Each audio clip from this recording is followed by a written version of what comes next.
There are people who leave lives the way other people leave rooms, deliberately, completely, pulling the door shut behind them and not looking back.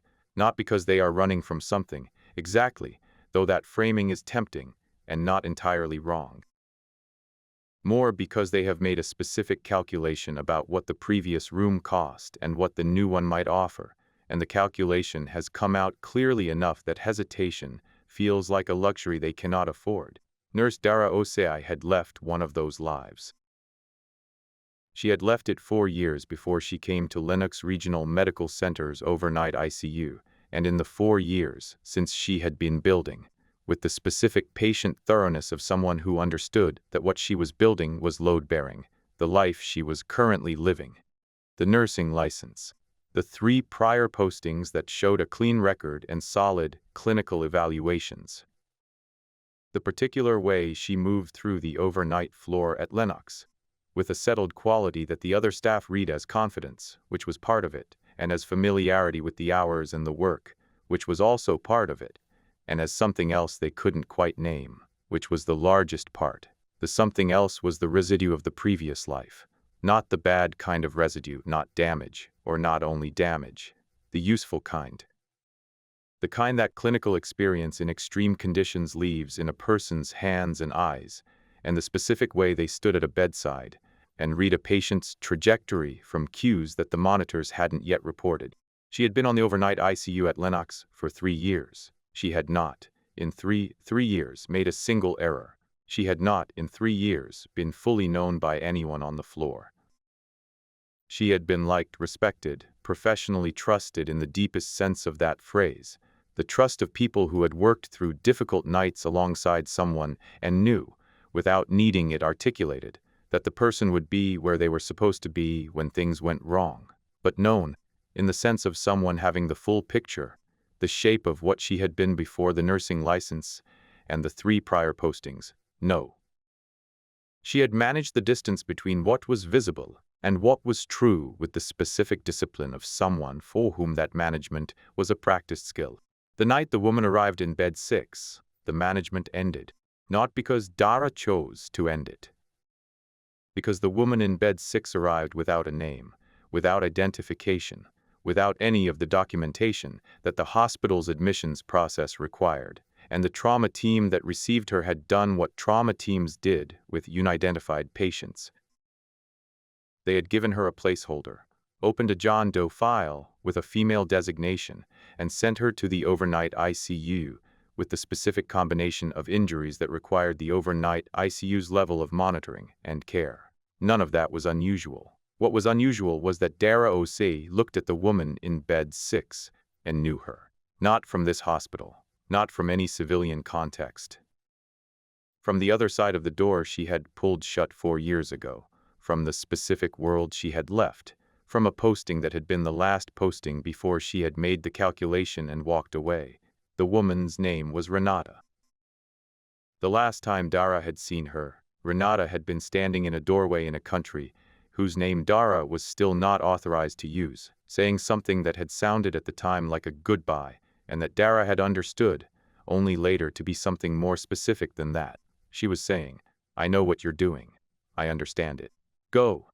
And Dara had gone. And now, 4 years and 1 carefully constructed life later, Renata was in bed 6 with blunt force trauma to the head, 2 cracked ribs, and an abdominal contusion that the imaging had flagged as requiring close monitoring, and she was unconscious in the specific managed way of someone who had been sedated for a clinical reason rather than the organic unconsciousness of a head injury, which told Dara something immediately about the nature of the injuries and their cause. She stood at the glass of bed 6. She put her hand flat against the glass. She stayed there for 6 seconds. Then she went in. Before we go any further, if this is the kind of story you want more of, hit subscribe, drop a like, and tell me in the comments what city you're listening from tonight. I read every single one. Chapter 1. Lennox Regional Medical Center was not the kind of hospital that appeared in the rankings that medical school applicants used when they were trying to decide where they wanted to end up. It was not a teaching hospital, not a research institution, not affiliated with a university or a famous name. It was a regional hospital in the working-class eastern section of a city that had seen better economic decades, and it served the population that regional hospitals in working-class eastern sections of cities served. People who needed care and had limited options, and who came through the doors with the specific mixture of severity and neglect that came from a population that had learned to manage problems longer than the problems should have been managed. Dara had chosen it for the same reasons she had chosen the two hospitals before it. It was the kind of place where an excellent overnight nurse, with a clean license and solid references, would be the most useful person on the floor and the least examined, not because the hospital was careless. Because the floor had real needs and the need consumed attention that might otherwise have circled back to questions about what had produced the specific depth of someone's clinical intuition. She was aware that this was a calculation with a shelf life. Eventually, in any posting, she would either leave or the questions would come. She had been leaving before the questions came for 4 years. At Lennox, she had stayed longer than she had planned. The reasons for this were clinical and not clinical simultaneously. Clinical. The overnight ICU at Lennox had a patient population that required exactly the kind of care she was best: complex, sustained, the long arc management of people whose bodies were doing difficult things and who needed someone who could read the difficulty before it became a crisis. The floor fit the specific shape of her competence the way a good tool fit a hand. Not clinical, the staff. Dr. Yemi Adeyemi had been the overnight attending at Lennox for 8 years. He was 52, methodical, with the specific quality of someone who had been doing critical care for long enough that the work had become indistinguishable from who he was. Not in the way of someone consumed by their profession, but in the way of someone who had found in the profession the primary expression of their best qualities, and who was therefore most fully themselves when they were doing it. He had noticed Dara in her second week, not in a way he had announced. He was not the kind of physician who announced his noticings. But she had caught a potassium trend in bed 3 that had been building for 6 hours, and that the outgoing shift had attributed to the patient's known kidney issues, and that Dara had understood, from the specific pattern of the trend, rather than its magnitude, to be something else. She had flagged it to Yemi with the directness of someone who had learned that directness was more valuable than deference, and Yemi had looked at what she was pointing at and agreed and acted on it, and the patient had benefited. Afterward, Yemi had said nothing about it to her. He had simply, over the following weeks, shifted the way he worked with her. Slightly, subtly, giving her more latitude in her assessments and more weight in her flags, in the specific incremental way that experienced physicians adjusted their working relationship with nurses who had demonstrated something worth adjusting for. She had noticed the adjustment. She had filed it under. He knows something is there, even if he doesn't know what it is. This was the specific equilibrium of the life she had built at Lennox. People who worked closely with her knew there was more than the license and the prior postings accounted for. They did not know what the more was. They had not asked, because she had managed the distance between the more and the known well enough that asking would have felt like pressing, and the people who worked the overnight ICU at Lennox were, in her experience, not people who pressed. They were people who worked. She had been working alongside them for 3 years. She had been, in the specific way that mattered most to her, happy. This was not a word she would have used 4 years ago. Not because she had been unhappy. The prior life had had its own satisfactions, its own particular weight of meaning, the specific quality of doing something important in conditions that were difficult and finding that you were capable of it. But happy was not a word that fit that life. Happy implied a certain relationship to continuity, to permanence, to the particular kind of peace that came from building something in a place you were going to stay in. She was staying. She had decided this in the middle of the second year, in the specific way that decisions made themselves known in her. Not as a conscious resolution, but as an awareness, surfacing quietly through the ordinary texture of a shift, that she was not planning to leave. She had been staying for 3 years, and then the trauma team had sent up the woman in bed 6. Chapter 2. Yemi Adeyemi had a theory about Dara Osei that he had been refining for 3 years and had never shared with anyone, partly because it was speculative and partly because he had a physician's instinct for the difference between information that was relevant to the clinical work and information that was personal, and he had long since categorized his theory about Dara's background as firmly in the second category. The theory was simple. He was fairly certain, accurate. She had done clinical work in a field context before she had done it in a hospital. Not rural clinic work, not underserved community medicine, not any of the civilian equivalents of resource-limited care. Something more specific than that. Something that had taught her to make decisions with incomplete information under time pressure in conditions where the cost of error was immediate. He had built this theory from accumulation. The specific things she caught and the specific speed at which she caught them. The way she moved through a deteriorating patient's presentation. Not the standard nursing assessment sequence, which was good and was correct, but something underneath it, a secondary assessment running in parallel that was faster and coarser, and that she rarely named, but that consistently preceded the formal assessment's conclusions, by the specific margin that the formal assessment's methodology couldn't explain. He had built it from the way she stood at a bedside. This was harder to articulate. After 8 years of critical care, he had developed a specific sensitivity to the quality of attention that different clinicians brought to a bedside, the difference between someone who was present and someone who was fully present, the gap between competent monitoring and the thing that preceded monitoring. The listening, he thought of it, the specific orientation of a person who was reading the patient's body the way you read a text, looking for the thing beneath the surface of the visible information. Dara listened at the bedside. Not literally. She was not quieter than other nurses, not more still, not performing contemplation. But her attention at a bedside had the quality of someone who was receiving more information than the standard clinical inputs provided, and who was organizing that information into a picture before the picture was complete. He had seen this in one other context in his career, a physician who had done 2 tours as a combat surgeon before coming back to academic medicine.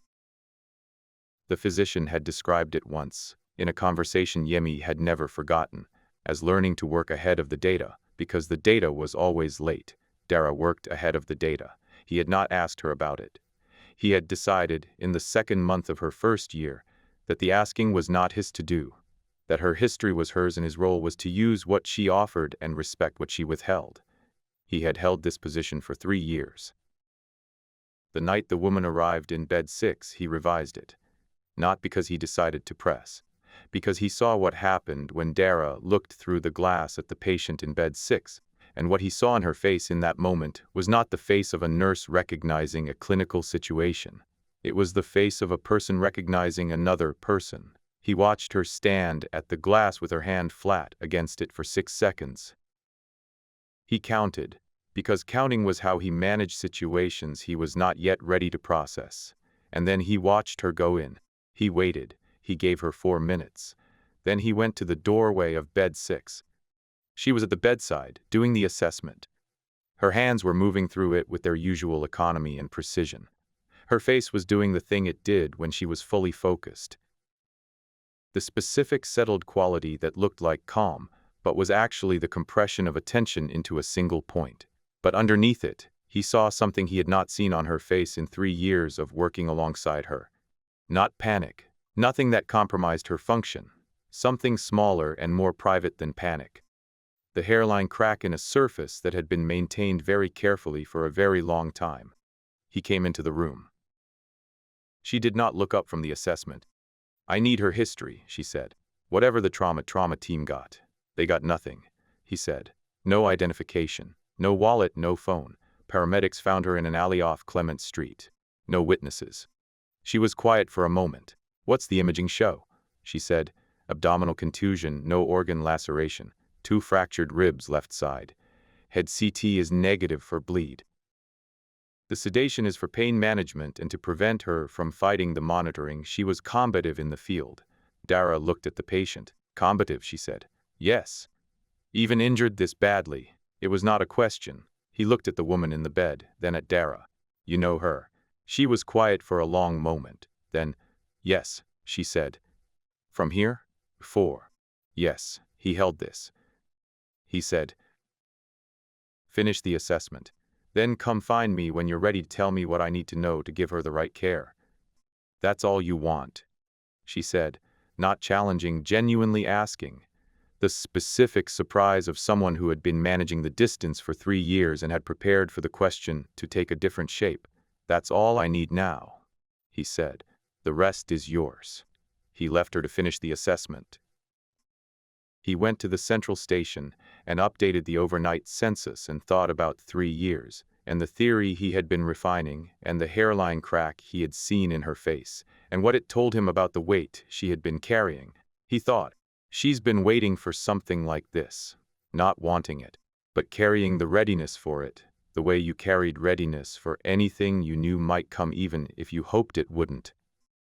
He thought, she's going to be all right. He thought, but she's going to need to tell me the shape of it. He went back to his charts.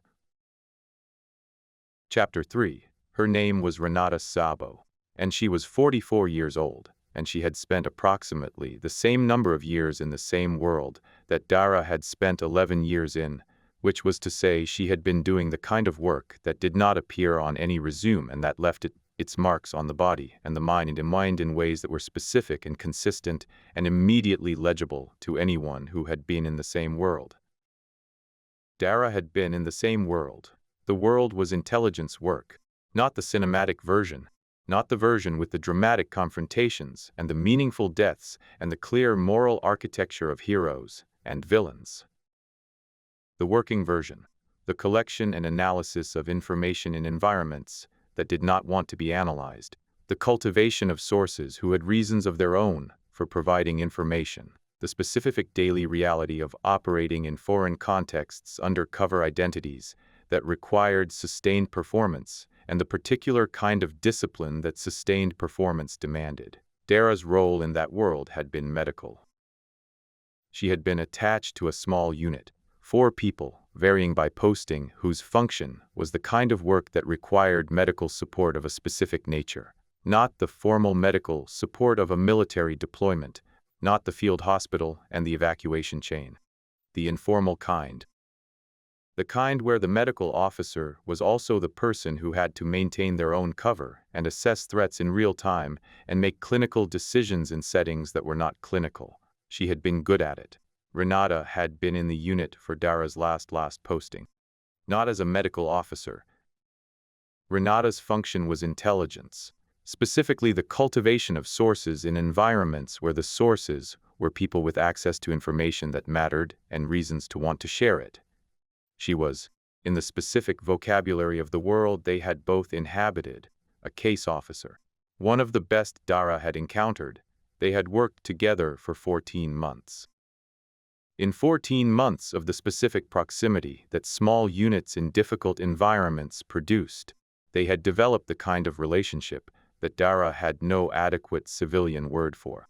Not friendship in the ordinary sense, because the conditions were not ordinary. Not partnership in the professional sense, because the relationship went past the professional. Something that was built from the specific material of people who had been in hard situations together and had learned, through the accumulation of those situations, a knowledge of each other that was below articulation.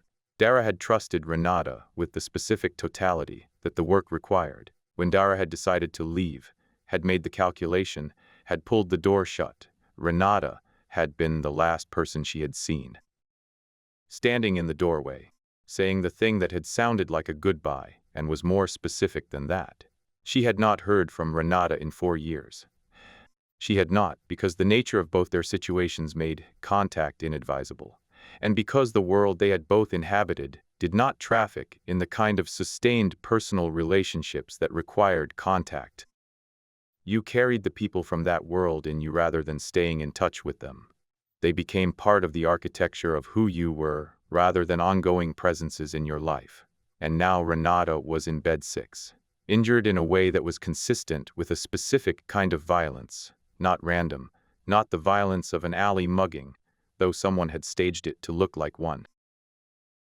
The pattern of the injuries was the pattern of someone who had been in a physical confrontation with people who knew what they were doing, who had been trying to extract something and had been resisted, and who had ultimately decided to leave the person alive rather than dead, which meant either they had gotten what they came for or they had not, and had decided to come back later. Dara understood this assessment with the specific immediate certainty of someone reading a text in their native language. She had not needed time to process it. She had looked at the injury pattern in the first 30 seconds of the assessment and known. The question was not what had happened. The question was what came next. She finished the assessment. She documented it with the thoroughness she brought to everything. She adjusted the pain management protocol based on what she had found.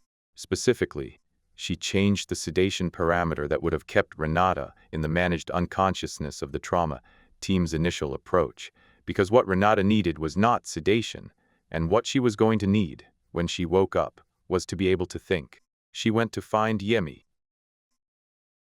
Chapter 4. She found him at the central station, which was where she had known she would find him. Yemi's overnight rhythms were as legible to her after 3 years as the floor's own rhythms. The specific patterns of where he was and what he was doing at any given point in the shift, the predictability that was not rigidity, but the settled quality of someone who had organized their work in a way that served it best and had been doing so long enough that the organization was automatic. She sat in the chair beside his at the station. He looked at her. She told him what she needed to tell him. Not everything. Some of what she knew was classified in ways that were real even 4 years after she had left the work, and some of it was not hers to tell, because it belonged to Renata rather than to her, and some of it was simply not relevant to what Yemi needed to know, give Renata the right care. What she told him was the shape of it, the prior work, the nature of the relationship, the injury pattern, and what the injury pattern told her about the cause. The specific thing she believed Renata was going to need when she woke up. Yemi listened with the completeness she had come to expect from him. He did not interrupt. He did not react visibly to the parts that were surprising. And some of it was surprising, she knew, because some of it revised his understanding of her in ways that were significant. He simply received the information and held it, and at the end of it was quiet for a moment. Then he said, "The sedation change you made. She needs to be able to think when she wakes up," Dara said. "The sedation the trauma team used was appropriate for initial management, but it's going to keep her under longer than she can afford to be under. Why can't she afford it?" he said. Dara looked at the bed's 6 glass. "Because she came here for a reason," she said. "She's been in this city for a reason. Whatever happened to her tonight didn't happen randomly. When she wakes up, she's going to need to make decisions, and she needs to be able to think to make them." Yemi followed her look to the glass. "You think whoever did this is going to try again?" he said. "I think it's possible," she said. "The injury pattern is consistent with people who wanted something and were interrupted before they got it. If they were interrupted, they'll try again. If they got it," she paused, "then Renata needs to know they got it so she can make decisions based on that." Yemi was quiet. "The sedation change is clinically defensible," he said. "I looked at the trauma team's notes. The pain management doesn't require the sedation level they chose. You're not outside the clinical picture with the change." "No," she said. "But the reason for the change is not purely clinical." "No," she said again. "It's not." He held her gaze. "Dara," he said, "are you safe?" The question landed differently than she had expected. She had been prepared for clinical questions, for questions about Renata's care, about the treatment protocol, about the specifics of the prior life, as they were relevant to the medical situation. She had not been fully prepared for Yemi asking about her. "I don't know yet," she said honestly. "Does anyone else on the floor know who she is?" "No," she said. "You're the only person I've told." He nodded. "The John Doe file stays as is," he said. "No updates to the identification field until you and I have talked through what the right move is. If anyone asks, the identification process is ongoing." He paused. "And you stay on her case?" You're the primary nurse for bed 6 for this shift, and I'll arrange continuity for the next." She looked at him. "You're not going to ask me to step back," she said. "Should I?" He said. "A reasonable physician might," she said. "Prior relationship with the patient. Potential conflict of interest. A reasonable physician might." He agreed. "But I've worked with you for 3 years, and what you know about this patient and her situation is more clinically relevant than your prior relationship is conflicting. You understand what's happening to her and why. No one else on this floor does." He looked at the glass. "She needs the person who knows. Right now, that's you." She was quiet for a moment. "Thank you," she said. "Don't thank me," he said. "Stay on top of the monitoring. And tell me if the clinical picture changes or if your read of the security situation changes." "Yes," she said. "And Dara." He looked at her directly. "When this is settled, whatever that looks like, I want the rest of the conversation. Not tonight, but soon." She held his gaze. "Yes," she said. "You'll get it." She went back to bed 6. Chapter 5. The sedation change meant Renata would wake in the next 2 to 3 hours. Dara knew this from the pharmacokinetics of the agent the trauma team had used, and the adjustment she had made. She had run the calculation in her head during the assessment, the same way she ran all such calculations, quickly, and without reference to anything external. The arithmetic of medication management being a thing she did the way other people did breathing. The 2 to 3 hours were a waiting period, and waiting periods required work to fill them, and the floor provided work. She moved through the other beds with the completeness she always brought to her rounds. Bed 1 was a 67-year-old man named Walter who was 3 days post-cardiac surgery, and whose numbers were doing the thing 3 days post-cardiac surgery numbers did. Oscillating in a narrow band that was technically within parameters and that required watching rather than intervening, the clinical equivalent of sitting beside someone and making sure they stayed on a path they were mostly staying on themselves. She sat beside Walter for 4 minutes during his waking period. He was anxious in the specific way of someone who had been through something significant and whose mind was working faster than his recovery permitted. She told him what she told all patients in this state, the accurate version, the specific and honest account of where he was in his trajectory and what the next 48 hours looked like. He asked if he was going to be all right. She told him the truth was good. The next 48 hours were going to tell them more, but the trajectory was pointing in the right direction. He thanked her. He thanked her. She went to bed 2. Bed 2 was a 53-year-old woman named Carmen who had been admitted with a pulmonary embolism that had been identified and treated early enough to be the kind of outcome that looked better on paper than it had felt in real time for everyone involved.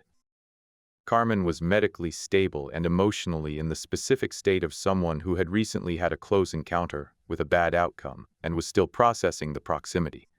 Dara checked her labs, adjusted her anticoagulation rate based on the morning's coagulation values, noted the results of the overnight respiratory rate trend and documented them.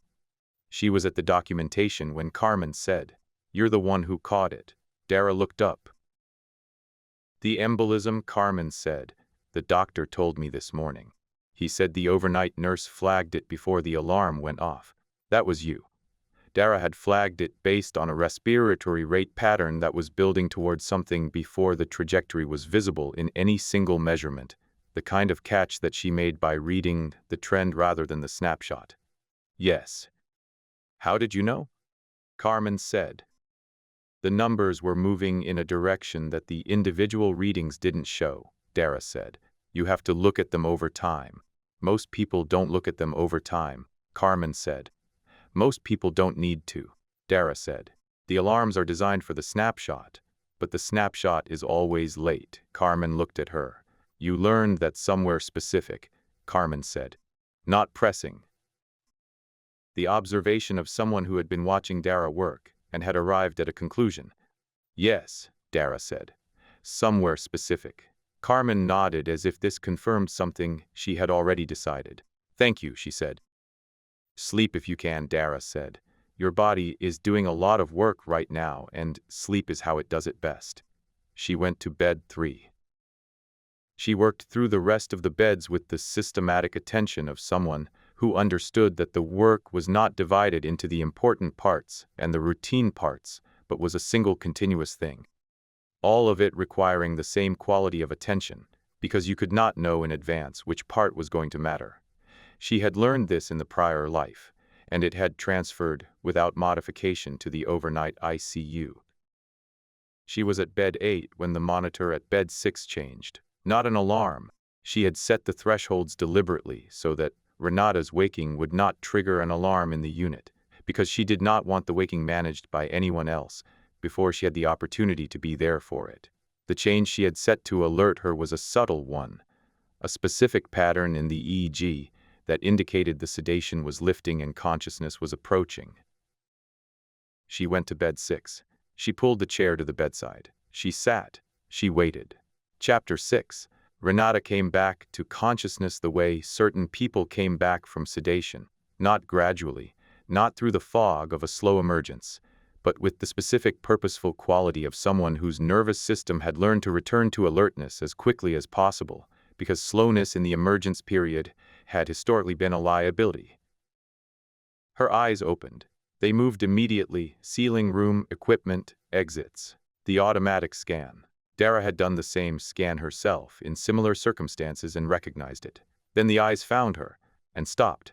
There was a long moment, the specific moment of recognition, processing, and the recalibration that followed recognition, the adjustment from wherever Renata's mind had been to the reality of where she was and who she was looking at. "Dara," she said. Her voice was rough from the intubation the trauma team had briefly used and from whatever the hours before the hospital had contained. "Yes," Dara said. "Where am I?" "Lennox Regional. ICU, you've been here for approximately 4 hours. Renata looked at the ceiling, then back at Dara. "You work here," she said. 3 years. Renata absorbed this. "I didn't know," she said. "I know," Dara said. "The posting I left from didn't require disclosure." "No," Renata said. "It didn't." She was quiet for a moment, doing what Dara recognized as the clinical self-assessment of someone who had been injured and was taking stock, running through the inventory of her body, identifying what was working and what wasn't, and what the working and not working told her about what had happened. "Ribs. 2. Left side. They're cracked, not broken. It's going to hurt and it's going to keep hurting for a while. The pain management is dialed in. Tell me if it needs adjustment. Head. CT is negative for bleed. You have a concussion. The headache you're going to have is not an emergency. The symptoms I need you to tell me about are any visual changes, any confusion that feels different from ordinary post-sedation fog, and any numbness or tingling in your extremities, abdomen, contusion. No organ laceration. The imaging was clean. It's going to be sore and I need you to tell me if the soreness increases significantly, because an increase that's beyond what I'd expect would change the clinical picture." Renata looked at her. "You assessed all of this yourself." "Yes." "And you changed my sedation." "Yes." "Because you knew I needed to think." "Yes." A pause. "That's why you're here. In Nada's unit. In this city." Dara understood the question underneath the statement. "No," she said. "I'm here because this is where I built my life after I left. You arriving in bed 6 tonight is not something I knew was coming." Renata looked at her steadily. "But you recognized me. Immediately. And you didn't call it in." "I called in the relevant clinical information," Dara said. "Your identification is being managed carefully. The attending knows you're someone I know from before. He doesn't know more than that yet." Renata was quiet. "The injury pattern," she said. Dara said. "Then you know what it means." "I have a red," Dara said. "I want to hear yours." Renata moved carefully. The specific careful movement of someone testing the parameters of their own pain. She shifted to a position that was marginally more upright, managing the rib pain with the compressed efficiency of someone who had managed pain in non-clinical settings before. "I was running a source," she said. Her voice was quiet, pitched for the room and not beyond it. Someone who had access to information that mattered. It was reaching the end of its useful period. The source was being moved out of position by his own organization, and the window was closing. She stopped.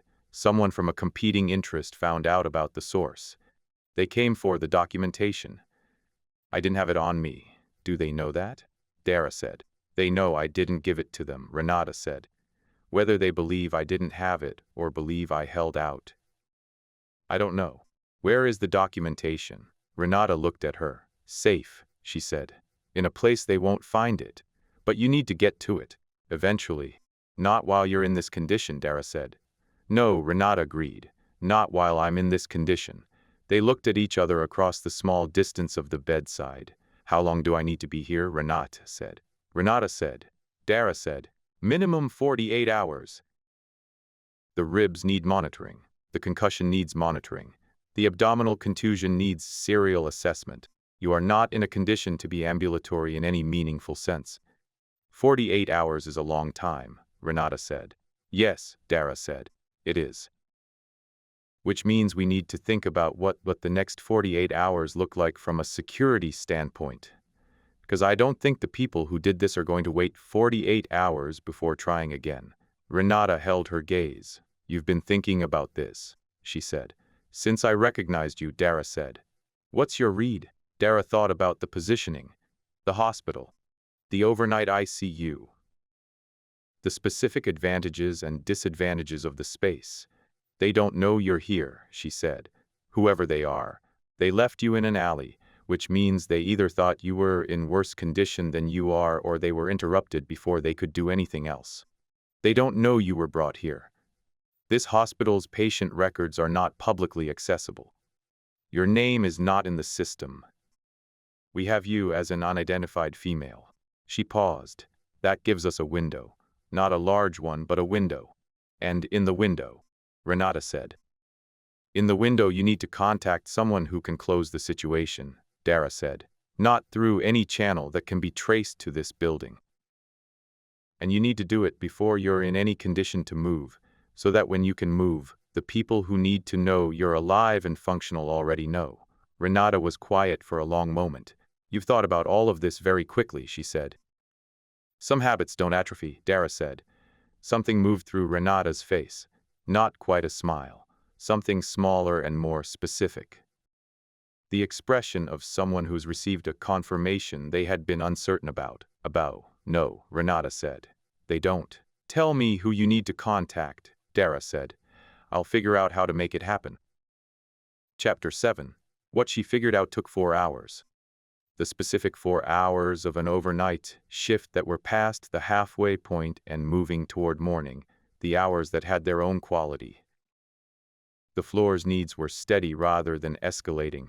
The night's acute events had either been managed or hadn't happened yet, and the specific kind of thinking that required sustained uninterrupted attention was possible in a way that earlier hours didn't always permit.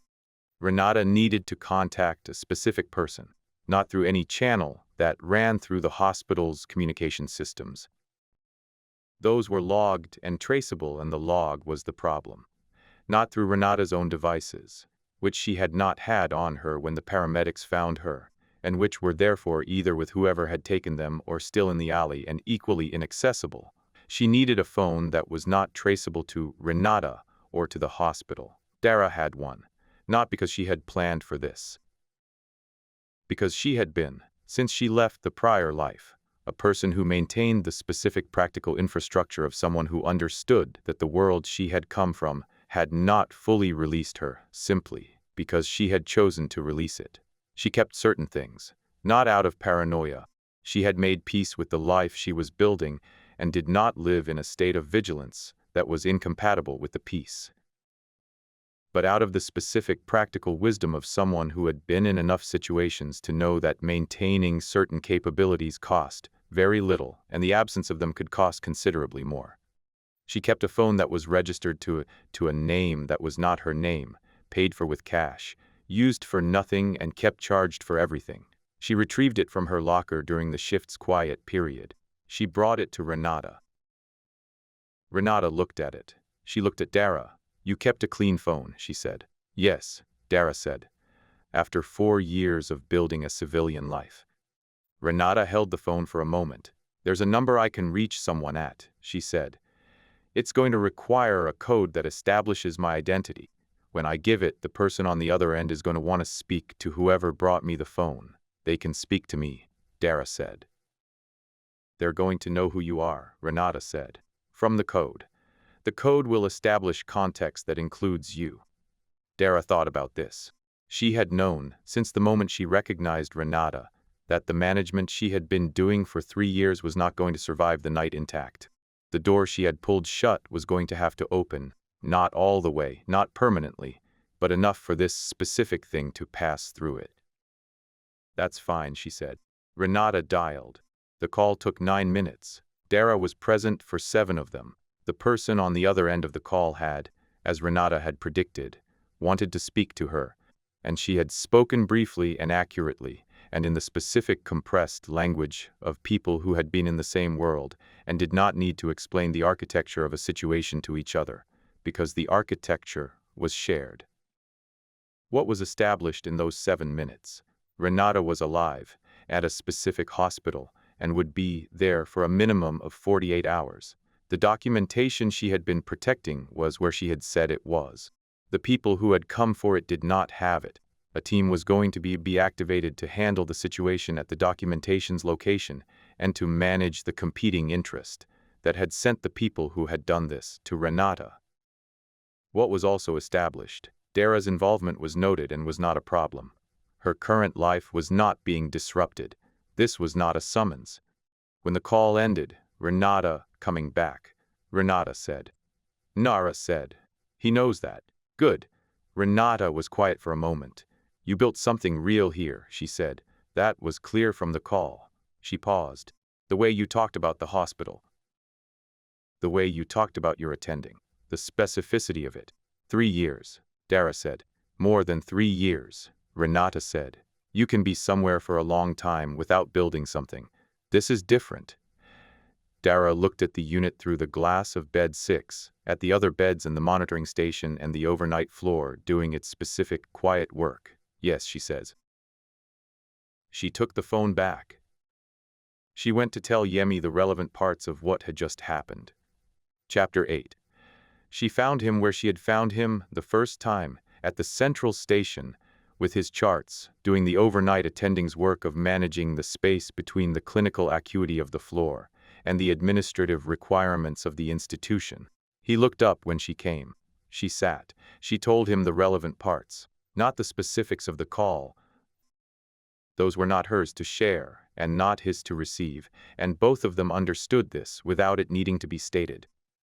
But the relevant parts, the situation was being managed by people who had jurisdiction over it. Renata's documentation was secure. The people who had injured her were going to be dealt with through channels that were appropriate to the situation. The hospital and its staff were not at risk. He listened.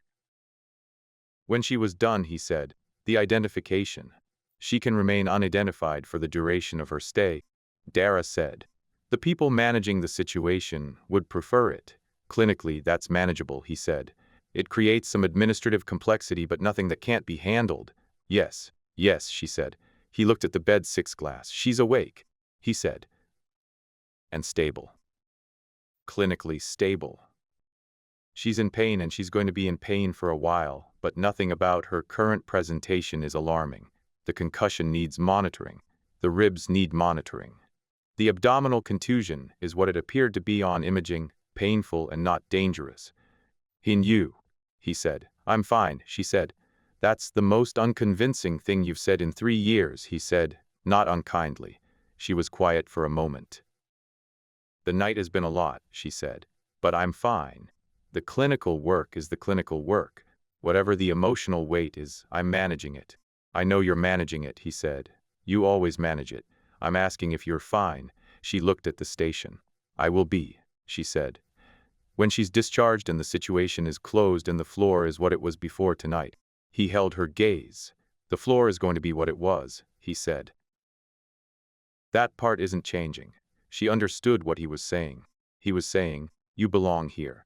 Whatever the night has opened up, it hasn't changed the ground you're standing on. She thought he's a very good physician and a very perceptive person, and I have been fortunate to work with him for 3 years. Thank you, she said. Go check on your patient, he said. She went. Chapter 9. The 48 hours had a specific quality. Not the dramatic quality that the circumstances might have suggested. Nothing arrived at the hospital that night or the following night. No external pressure made itself felt within the building. No one came looking for Renata. The situation was being managed outside the hospital by people who had been activated to manage it, and the management was, from Dara's perspective inside the building, invisible. What was visible was Renata's recovery. She was, as a patient, exactly what Dara would have expected from someone with her history, difficult and excellent simultaneously. Difficult because she pushed the parameters. She wanted to be more mobile than she should have been, wanted the pain management at a lower level than Dara had set it, wanted information about her situation on a timeline that the clinical picture did not support. Excellent because when Dara held the line, she respected it. Not immediately, not without the specific argument of someone who was accustomed to being the decision maker and found the inversion uncomfortable. But she heard the clinical reasoning and she accepted it, and she stayed in the bed, and she let the recovery happen at the pace the recovery required. Dara managed her the way she managed all her patients, with complete attention and honest information, and the specific quality of care that did not condescend and did not withhold. She also talked to her. Not about the situation. The situation was being managed, and talking about it would not advance the management. But about the other things, the things that two people who had been in the same world and had not been in the same room for 4 years had accumulated between them. Renata asked about the life at Lennox. Dara told her. Not all of it. Some of it was still private, still hers in the specific way that the internal parts of a life you had built were private. But the shape of it, the floor and the overnight hours, and the specific quality of the work that had made it the right place. The staff, described in the honest terms of someone who knew them and had found them to be the kind of people worth knowing. Yemi, specifically. He knew there was more than the license explained. Dara said he's known for years. He never asked. Why not? Renata said. Because he's the kind of person who respects that some things are people's own, Dara said. And because the work was the work and the work was what mattered. Renata was quiet. That's a rare quality, she said. Dara said. It is. Are you going to give him the full account now? Renata said. Dara thought about what she had told Yemi in the attending's office. The shape of the prior life, the shape of her relationship with Renata, the shape of what had happened tonight, the shape without the full detail. More than I've given him, she said. Not everything, but more. Why more and not everything? Renata said. Because everything belongs to more people than just me, Dara said. Your situation, the specific nature of the work, things that are still classified in ways that don't expire because I left. She looked at Renata. But more than the shape. He's earned more than the shape. Renata looked at her. He's been good to you, she said. Yes, Dara said. And the floor. Yes. Renata was quiet for a moment. I've been in this work for 18 years, she said. I haven't built anything like what you've built here. Not because it wasn't available, because I kept moving. Dara looked at her. Are you going to stop moving? She said. Renata looked at the ceiling. I'm thinking about it, she said. What would you do? Dara said. I don't know yet, Renata said. Something that uses what I know. Something that doesn't require me to keep performing a self that isn't mine. She paused. You went back to medicine. Is that where the answer is for me? I don't know, Dara said. The answer for me was medicine because medicine was the thing I knew how to do and the thing I needed to do. I don't know what your equivalent is, but I think you'll find it. You're the kind of person who finds what they need when they decide to look for it. Renata looked at her. You think so? I know so, Dara said. 14 months. I have a very accurate read on what you're capable of. Something in Renata's face shifted, not quite a smile, but something adjacent to it, the specific near expression of someone who has received something they needed and had not known they needed. Thank you, she said. Rest, Dara said. Your body is doing the work. Let it. She went to check on bed 1. Chapter 10. Renata was discharged on the morning of the 3rd day, not through the hospital's standard discharge process. The standard process required identification documentation that she still did not officially have, and the administrator working the morning had been briefed by Yemi, who had been briefed by Dara, that the identification situation for the patient in bed 6 was being handled through an external channel, and that the discharge was going to look slightly different from the standard process. The administrator had accepted this with the specific pragmatic flexibility of someone who had worked in a hospital long enough to know the standard process was a framework and frameworks had exceptions, and the exceptions had to be managed. The person who came to collect Renata was a man who arrived in a clean sedan, and who had the quality of someone from the same world Dara had left. The specific posture, the specific alertness, the specific way he moved through the hospital lobby that suggested he had mapped the lobby's exits before he came through the entrance. Dara walked Renata to the lobby. Not clinical protocol, not necessary. But she was here and Renata was leaving, and the walk from the unit to the lobby was the specific distance between the two things that the night had been. At the lobby entrance, Renata stopped.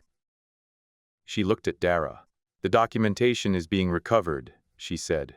"The competing interest has been managed. The situation is closed." She paused. "I wanted you to know." "Thank you," Dara said. "You don't need to worry about this coming back," Renata said. "It's done." "I wasn't worried," Dara said. "I was managing." Renata almost smiled. "Yes," she said. "I know the difference." They looked at each other. "You're not coming back to it," Renata said. "The work," Dara said. "You don't miss it." Dara thought about this honestly. "I miss specific things," she said. "The specific weight of certain kinds of trust. The specific quality of a team that has been through difficult things together." She paused. "I don't miss the rest of it. And what I have here, the floor, the overnight, the work, has its own weight. It's not the same weight, but it's real." Renata nodded. "I'm going to find something like that," she said, "when this is done and I've thought about it properly." "I know you will," Dara said. The man from the sedan appeared in the lobby entrance. Renata looked at him, then back at Dara. "Stay in this city," Renata said. "It suits you." "I am," Dara said. "Good," Renata said. She walked to the entrance. She did not look back. Dara stood in the lobby for a moment. Then she turned and went back to the elevator and pressed the button for the 4th floor and rode up and came out of the corridor that led to the ICU and walked through the corridor and badged through the unit's door and came into the specific atmosphere of the overnight ICU at Lennox Regional at the end of a shift. The monitors. The ventilators. The 10 beds, 9 of them occupied, the occupants doing the specific work of recovery at various stages and in various conditions. Yemi at the central station. He looked up when she came through. "She's Dara said." Dara said. "Good," he said. She sat in the chair beside him. She looked at the floor. "I owe you more of the account," she said. "Yes. But not today," she said. "When you're ready," he said. "I've waited 3 years. I can wait a little longer." She held his gaze. "I'm ready now," she said. He looked at her. "The shift ends in an hour," he said. "Tell me then." "Over coffee, somewhere that isn't here." "All right," she said. They worked through the last hour of the shift in the rhythm they had always worked in. The specific fluid rhythm of two people who had spent 3 years alongside each other and had learned each other's working patterns well enough that the working together required very little coordination, because the coordination was already built into who they were on this floor. The day staff arrived. The handoff happened. Dara gave the notes with the thoroughness she always brought to handoff notes, the documentation of the overnight's events, and the current status of each patient, and the specific things the day staff needed to watch. She did not include Renata in the handoff. Bed 6 had been stripped and cleaned and was ready for its next patient. The John Doe file had been closed through the external channel Renata's contact had arranged. There was nothing in the system to hand off. She went to change. Yemi was waiting in the corridor when she came out. They left the hospital. They found a diner 2 blocks from the hospital that was open, and that served the kind of breakfast that was calibrated for people coming off overnight shifts. Coffee that was real and food that was designed for people who had been on their feet for 12 hours and were not interested in anything that required effort to eat. They sat. She told him. Not all of it. Not the classified details, not the specific operations, not the names that were still protected, but the shape and the substance, the 11 years, the nature of the work, the specific calculation she had made and the door she had pulled shut, and what she had found on the other side of the door. He listened the way he always listened, with complete attention, without the performance of reaction, building the picture from what she gave him rather than reaching ahead of it. When she was done, he was quiet for a long moment. He poured more coffee into his cup. He said, "The mesenteric, on your second week. You saw the lactate trend moving away from the cardiac picture." "Yes," she said. "That's not a pattern a hospital-trained nurse catches on a second week," he said. "No," she said. "It's a pattern someone catches when they've been doing clinical assessment in environments where the imaging wasn't the first step," he said. "Yes," she said. He nodded slowly. "I've been building that picture for 3 years," he said. "The way you work. The specific things you catch and the speed at which you catch them." He looked at his cup. "I always knew there was a prior context I wasn't being given. I didn't know what it was. Now I know. Now you know." "Does it change anything?" she said. He looked at her. "Does it change anything for you?" he said. "Being known." She thought about this. "It changes the weight," she said, "not the work. The work is the same. But the weight of carrying the distance between what you know and what everyone else knows, that's different now." "Lighter," he said. "Different," she said. "More honest," he nodded. "Good," he said. They finished their breakfast. Outside, the city was doing what cities did in the early morning, assembling itself for the day. The light coming in at the angle that was specific to this hour. The streets starting to fill with people who were beginning their days, as Dara and Yemi were ending theirs. She looked at the street. She thought about Renata in the sedan, going wherever she was going next, thinking about what came after the work, looking for the thing that fit. She thought, "I found it." She thought, 3 years ago, in a floor at Lennox Regional, at specific intersection of the right work and the right hours and the right people. She thought, "I am staying." She had been staying. She was going to keep staying. That was the specific weight of what she had built, and it was exactly the right weight, and she was not going to put it down. Epilogue. She came back to Lennox Regional the following night. Not because the shift required her. She had the night off, technically, the natural day off that followed the end of a long stretch. She came back because the floor was the floor and the overnight was the overnight, and there was a specific quality to the unit in the hours she was accustomed to that she found she needed after the preceding 48 hours. Not for the work, for the presence of the place. She sat in the break room and drank the kind of coffee that break room coffee was, adequate, hot, the specific flavor of institutional late-night caffeine, and she looked at the unit through the break room window, and she thought about what the preceding 48 hours had changed, and what they hadn't. What they had changed, Yemi knew. He had the fuller account, the more honest version of who she was, and where she had come from. The management she had been doing, the careful maintenance of the distance between the visible and the true, had been partially dissolved not by crisis, but by conversation, over breakfast in a diner 2 blocks from the hospital. What they hadn't changed, the floor, the work, the specific quality of what she did here, and why she was the right person to do it. The work was still the work. The overnight ICU at Lennox Regional was still the specific world she had found after she pulled the door shut on the previous one, and it still fit, and the fitting was still real. She finished her coffee. She went to see if the night staff needed anything. They didn't. The overnight was running smoothly. The census was at capacity but stable. The monitoring values were doing what they were supposed to do, and the staff were managing the things that required managing with the efficient competence she had watched them develop over 3 years. She walked through the unit anyway, not checking anything, just walking through, the specific walk of someone who knew a place and was in the place, and was glad to be there. Bed 1. Walter, 4 days post-cardiac surgery, sleeping. His numbers in the narrow band that meant good trajectory. Bed 2. Carmen, anticoagulation stable. respiratory values where they needed to be. Sleeping, bed 3 through 10, their various occupants at their various stages. All of them, in different ways and to different degrees, being held by the floor and the overnight, and the specific care of the people who worked it. Bed 6, a new patient, a man in his 60s who had been admitted with a respiratory failure that the day team had been managing and that had required ICU escalation.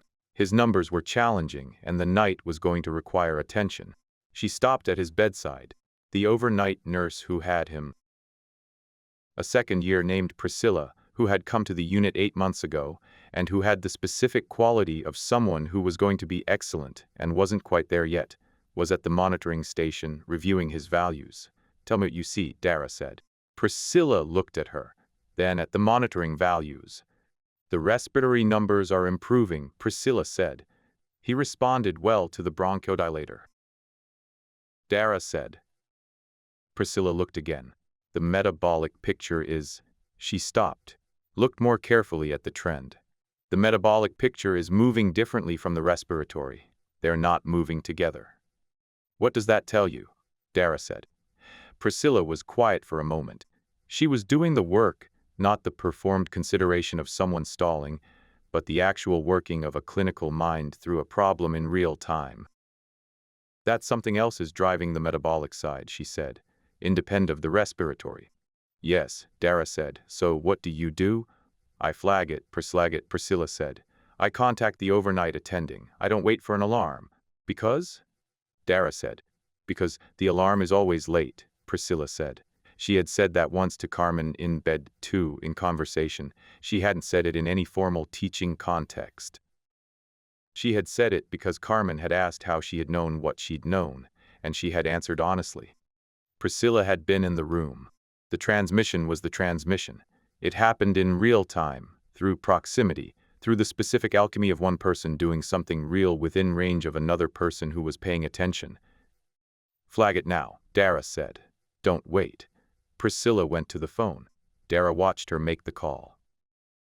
She thought about what it meant to do this work in this specific way, to be the person whose presence taught something without the teaching being the point. The teaching was the byproduct. The point was the care, the work, the specific complete attention to the patient in the bed. Do the work right, and the teaching happens. She had been taught this, not in any formal program, by people who had done the work in front of her with the complete attention that the work deserved, and whose doing of it had shown her what doing it right looked like. She was passing it forward. She went to tell Yemi, who had come in early, that bed 6's metabolic picture needed attention. He was already at the monitoring station. He had already seen it. He looked at her. "Priscilla flagged it," she said. "I know," he said. "She called me." He looked at the values. "You're not on shift tonight." "I know," she said. "You're here anyway." "I needed to walk through," she said. He looked at her for a moment. "Go home," he said. "Sleep. Come back tomorrow." "Yes," she said. She went to the locker room. She changed. She walked out of the hospital into the evening air, the specific quality of the city in the hours before the overnight. The transition period, the world moving from one version of itself to the other, the light doing the thing it did at this hour. She stood at the edge of the parking structure. She thought about Renata.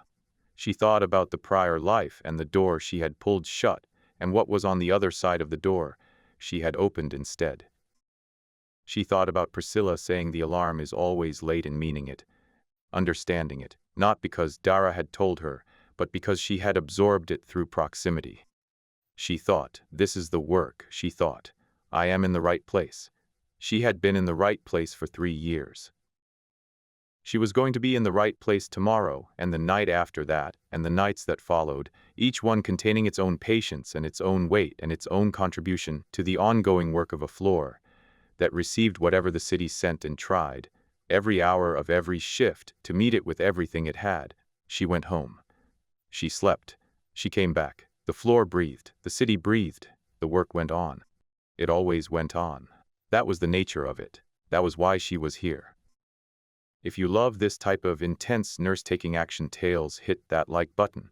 Share the video with your fellow thrill seekers, subscribe to our channel, and ring the bell. so you never miss a new story.